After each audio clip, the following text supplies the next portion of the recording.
Check, check, check. How is everyone doing tonight? Man, I gotta wait. Man, my voice sucks. Sucks so bad. How is everyone doing tonight? Got one person in right now. I've learned that I need to start the live stream a little bit earlier because I do forget that I got ads now that run before the live stream even starts. So just waiting. I got 0.0 in right now. I got 0. It's showing 0 people, 0 likes, thumbs up. Scratching for traction. Yellow. Power pig. Hello, I'm burning. Oh, I got one person in now. See, sometimes I don't even know if the thing. Black Greek Mafia T-Bone checking in. T-Bone is one of the most reliable. Him, Iggy, a lot of people. What up, Iggy? How are you? It was good talking to you on Instagram earlier. If I don't want your husband to, break COVID. Oh, Nedley Mandingo. He's another reliable one as well, too. How are you, Nedley? I don't want your husband to break COVID protocol, come across the border, drive all the way down to Florida, and gut me Canadian style. So hopefully he knows it's all platonic and everything. Anyways, got some people in here right now. Welcome to another edition of the Tuddle Daily Podcast live stream. I talked about this on the audio podcast. I had all intentions of just broadcasting, churning out content all the way through the holidays. Yeah, it's good, Natalie. Man, I'm so busy. Me getting this sickness couldn't have happened at a worse time, in my opinion. But I had all intentions of just spitting out content all through the holiday. And then I came down with COVID.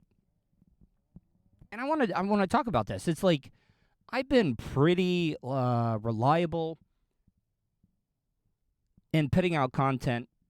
There was a long time that I went every single day. I even did Saturdays and Sundays when it came to the podcast.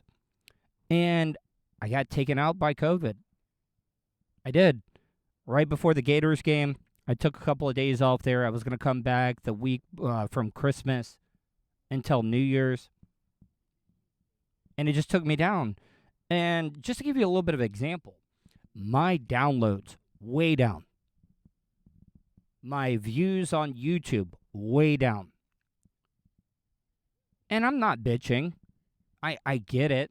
But it just shows you how fickle your audience is. No, I'm not just talking about my audience. I'm talking about if you take any time off when it comes to podcasting and YouTubing, people will move on. They'll forget about you. And I that's why I'm trying to, I've been putting out longer shows every single day because I'm wanting to put out some grade A quality for you guys. And it's starting to come back up. Here, oh, this is the other thing with the move. Look, this is the cat. Oh, she's running off now. Little bitch is like camera shy there. Yeah. So I went and got a cat carrier today because I'm going to have to transport her to the new place where my mom is going to be living at. I'm going to be there for a little bit. But I do plan on going to another location. But I am building a pretty kick-ass studio in the new place. That's something else that I've been doing. I officially have Wi-Fi. Not going to have to worry about the owner at the Hobo Fish Camp not allowing me to do that. And I'm going to start doing some more. No. I was double vaxxed. Black Greek Mafia. Double vaxxed.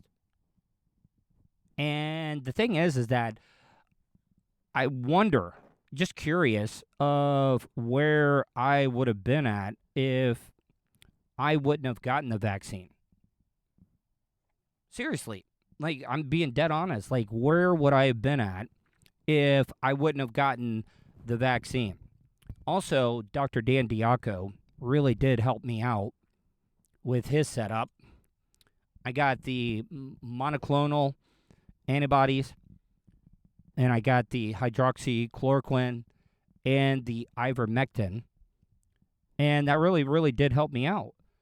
But the thing that I've been having the worst problem with is the voice problem and just being exhausted. Look, I know that I got a lot of room to work when it comes to getting in shape. I look way better than when I was an alcoholic, and I didn't give a damn about what I was putting into my body. And I could only imagine if I would have caught COVID when I was that out of shape. Yes, if you get a chance and you're in the market to buy or sell a home in the Flagler, Volusia, and Brevard areas, go to my good friend Ian Hanna, IanHannaHomes.com. He really, really helped me out and my mom out when it came to purchasing her new house. I mean, he gave us a lot of great tips. And, you know, most people know how to buy a house on their own, but Ian's going to give you the little tips and tricks to be able to save you some money, and he did. He saved me like $1,000, saved my mom $1,000 when she bought her home. So go to IanHannaHomes.com. So I was talking about how the COVID couldn't have happened at a worse time. I ended up getting sick, and now we're having to do all this moving. And like I said, the thing that I'm having the problem with the most is getting tired, getting exhausted from doing stuff. It's getting better. I've been kind of forcing myself to get back out there and work out. What up, Franklin? How are you, buddy? I bet you're glad for the holidays to be over with, being a mailman and stuff. Pretty sure that you stayed nonstop busy in the month of December. But getting tired, I've been having to move all that stuff. I really don't know. I did the at-home test kit, and it doesn't tell you Omicron or Delta. Well, I don't know. I really didn't have the breathing problems. They said Omicron was the one that wasn't giving you breathing problems, even though my voice is sounding bad. But now I am the flu corona or the flu / COVID. They're saying that people now are getting infected with double sickness. They're getting the flu and COVID at the same time. I don't even know what that does. Like, is the flu and COVID hooking up with each other in your body and producing a flu-COVID hybrid? And sorry. Yeah, flu-rona. But, like, and the thing is, I got to be careful. I'm not spouting this off as fact. I don't want to get banned from YouTube or get demonetized because I'm spitting out facts. This is all just hyperbole, parody, me trying to be funny. So don't take anything I'm saying seriously. But is the flu and corona having hot, passionate sex inside your body and having little flu, corona hybrid babies like a mulatto virus? A mulatto virus. That's what corona and the flu is. A mulatto virus. See, that's the thing about it is that I did the nose swab, but they're saying Omicron is more in your throat than it is your nose. So I didn't have to deep throat the swab in the back of my throat to be able to get the test results back. So I really, really don't know. See, that's the thing about it, T-Bone. That's why I got to be careful, and that's why I gave that little disclaimer there, telling people not to take anything seriously on what I said. But I've been cleaning out stuff. And I put this in the comments or the description of tonight's video. One of my dad's, it wasn't right before he passed away. But, we had talked about it, and Dad wanted to be cremated. He wanted to be cremated, and we did that. But my dad, his one wish was And the whole thing was my idea to get the dog in the first place. We went over to Daytona. My mom had an eye appointment when I was about 11 or 12. The only reason I say 11 or 12, I do remember I was playing Little League Baseball. And she got that, and I went over to the pet store to actually look at the pets. And I saw this Basset Hound. Beautiful, gorgeous, great personality. And when my mom got out of her eye appointment, I was telling mom and dad, I was like, hey, come look at this dog. Because I had never really had a dog of my own. I mean, we raised hunting dogs. We raised Walker hounds. My dad won so many trophies with his hunting dogs. But we got this Basset Hound. His name was Lewis. My dad was very hesitant about getting this dog, but the dog became my dad's. Lewis was a very unique dog. He was a Basset Hound, had lightning quick reflexes. And I say that because this little mother effer was like Mr. Miyagi. And when I say Mr. Miyagi, you remember in the Karate Kid movie when Mr. Miyagi was catching the flies with the chopsticks? This dog, you would think a Basset Hound would not be this quick. This son of a bitch would sit down on the front porch, and he would do this. He would just go back and forth. And then all of a sudden, you would see him. This Basset Hound would catch flies in his mouth, and he would eat them. Like, he was a canine version of a Venus flytrap. He would catch flies all the time. Now, Lewis, he was more of a lover than a fighter. Basset Hounds aren't known for their aggressiveness, but he was a poon hound. And Basset Hounds have great noses. This Basset Hound, if he smelled another bitch, a female, not like being derogatory by saying the word bitch, but that's what you call a female dog, right? He would do anything to escape, to be able to go out and try to get laid. And the reason that I brought up the fly thing is that we lived in the woods. One of our neighbors raised bees. He had a bunch of boxes, a bunch of beehives that he was raising. So, you know how Lewis liked to catch those flies? Well, he thought those bees were just big fat flies. And he sat out there and he caught a bunch of those bees in his mouth, and he came back. And when I'm not exaggerating, he looked like the goddamn Elephant Man. His whole face looked like he had went 12 rounds with Mike Tyson. He was swelled up. His eyes were closed. Luckily, he's got great sense of smell. He was able to find his way home. We ended up having to take him to the vet to get a shot because his throat was starting to close. So that was one thing that would happen all the time. And like I said, he had nothing but dog vagina on his brain. And like I said, he was not a fighter, but he wasn't scared of any other big-ass dogs. He came back one time, had you know, how the Basset Hounds had the floppy ears. Dude, and I know a lot of you guys are going to say, oh, you're a bad dog owner. You should have been watching them. No. Like, if you just turned your head for a second, he was gone. And he was able to kick it into high gear when he saw or when he smelled a dog in heat. But he got one of his floppy ears split about a couple of inches up. We got part of it sewed back in, but he did have a cut right on the ear.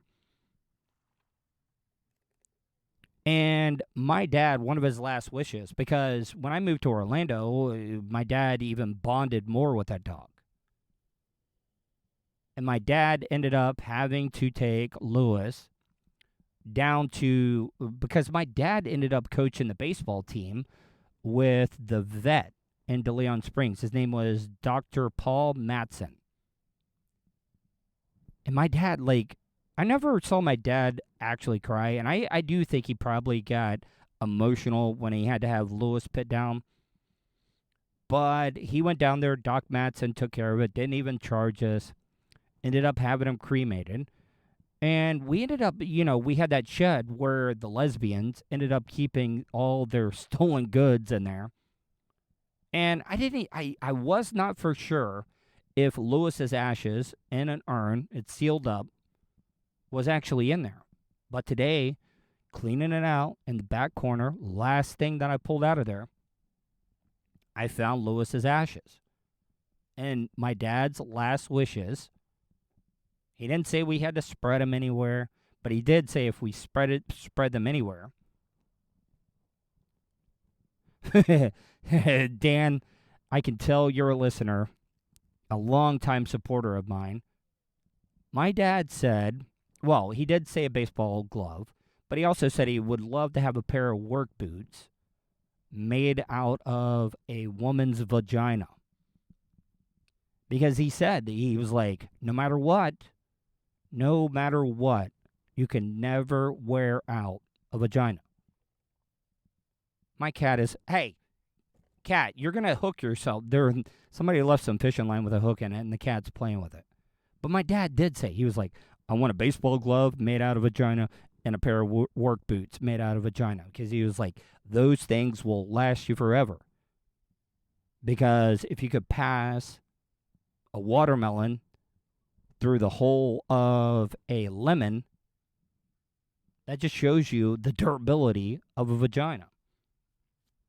I would like to have a pair of work boots made out of vagina and a glove. Because in all seriousness, a lot of people always make that joke about putting a few extra stitches in it after childbirth. No.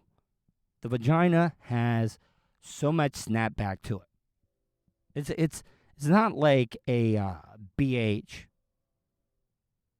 Because, you can, wreck a BH. No. T-bone? No. Nope. Now, yes, in some circumstances, yeah, you could wear one out, but for the most part, it's going to snap back. Iggy, be honest with me. You're a mom. Did it snap back? I'm not trying to be offensive. I hope that I'm not offending you by asking this question. What was your snapback factor? I mean, it's not going to be brand new, but it's going to be close. What up, lonesome Lenny? Sorry you're lonely. But my dad, his last wish was he wanted Lewis's urn next to his urn. Okay, Iggy, thank you. Really? Now, did your husband tell you that, Iggy? Iggy, did your husband tell you that? Or from personal experience? Like, you know what I'm talking about. You know what I'm talking about when I say I can't be too descriptive. Do you know that from personal experience by, being with yourself? Or did your husband say, man, that thing snapped back. It snapped back better than ever. Just curious. I mean, you don't have to answer if you don't want to. I will admit that it did make me a little sad. Brought back some memories. Finding Lewis's ashes. But they're there. My dad is reunited with his favorite dog, Lewis. And it made me happy. I was sad for a little bit, but it made me happy. All right, guys. I'm going to get out of here. My voice is starting to go. I think I've done pretty well. I've been eating sucking on the Hall's cough drops nonstop. Also, having this horrible cough is not good for my hernia. It's not that bad, but I finally do have insurance now, thanks to the best producer in all of podcasting, Vulture. Thank you, Vulture, for helping me get insurance. I'm finally going to be able to get that thing taken care of. But if you guys get a chance, give me a thumbs up, hit the like button. It really does help me out. Don't forget, I'm now monetized. You can super chat, throw me a couple of bucks, like a stripper. Oh, speaking of strippers, I did end up watching that movie Hustle and Flow. I'm a big movie fanatic, and I had never seen it. It was really, really good. I thoroughly enjoyed it, and I'm going to give a review on a podcast this week. If you haven't already done it, make sure you subscribe and hit that bell button so you're alerted anytime I go live or I put up any brand new content. If you get a chance, if you're in the market to buy or sell a home, go to ianhannahomes.com. New podcast is available already. Tomorrow's podcast is available for you guys. I get into a lot of great stuff. The parents of a student is suing the local school board because he was forced to eat pepperoni pizza. A law enforcement officer dies, which was a very, very sad story. His brother was responding for help when he was trying to stop somebody, and his brother had an accident and rammed him on the side of the road, and he died. I also talk about Ron DeSantis' press conference today.